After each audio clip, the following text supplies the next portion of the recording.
Kumakain ka ba nito? Yung ginisang sayote tapos carrots. Tapos pwede mo siyang sahugan ng giniling o kaya manok. Hindi ko alam kung naririnig nyo, pero may naglalaba kasi habang nagbo-voice over ako. O basta prepare na natin tong bawang at saka yung sibuyas. Grabe nga to, hinugasan ko na mahapdi pa rin sa mata. Ito nga pala yung carrots natin at saka yung sayote. Nung nakaraan pa nga tong carrots na to, mabuti na lang talaga hindi siya nasira. Nagluto kasi ako ng kaldereta na nakaraan, kaya lang nakorap yung files ko kaya hindi natin na-upload. Parehong hiwa lang sa gulay yung ginawa ko, walang direksyon.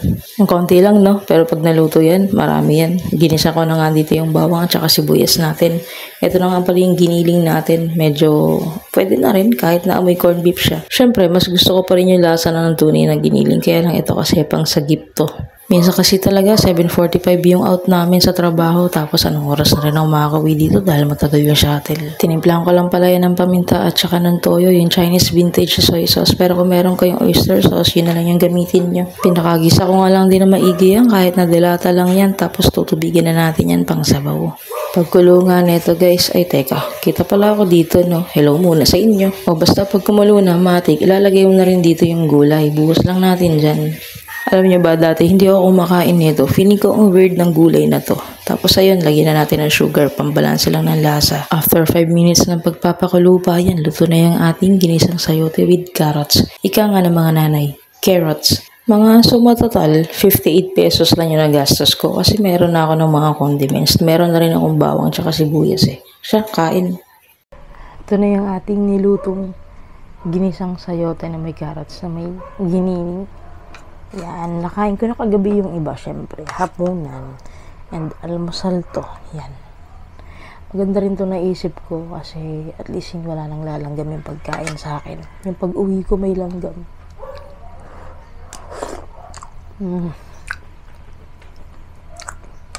Buti na lang may toyo ako na Chinese soy sauce na vintage. So, kahit walang oyster sauce, kahit pa na malapit yung lasa niya pag nalagyan ng oyster sauce.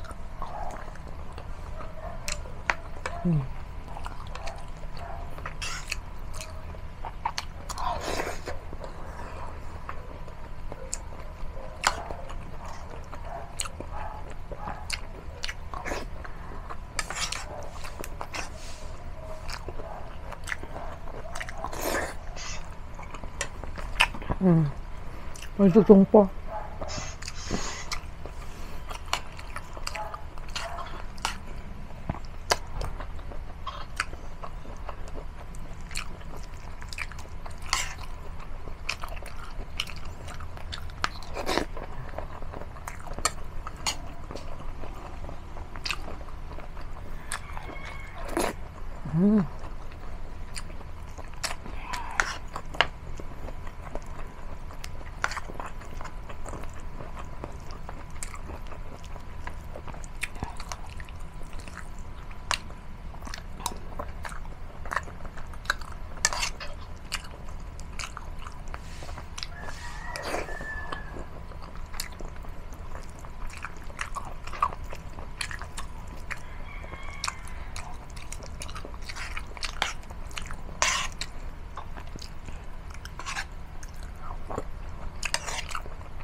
First time kong gumamit ng giniling sa ginisang sayote. Kasi kadalasan, manok talaga.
Namiss kong maggulay-gulay.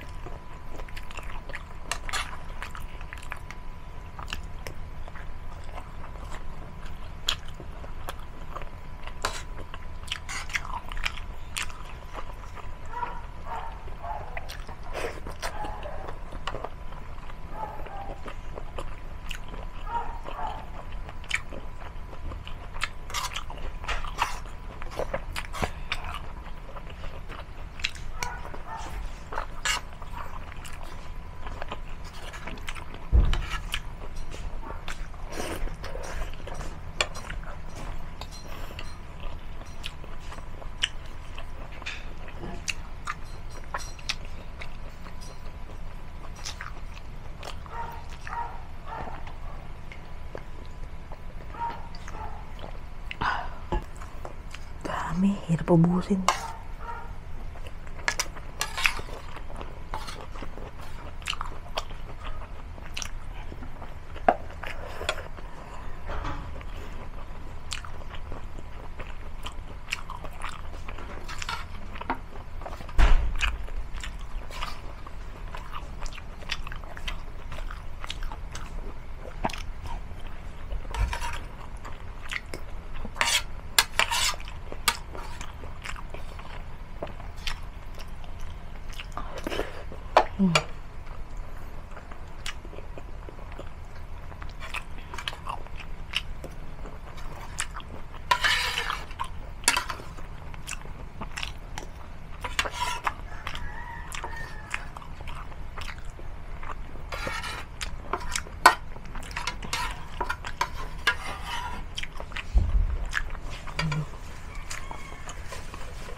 Pinilit ko talagang kumain ng marami ngayon kasi gulay lang to.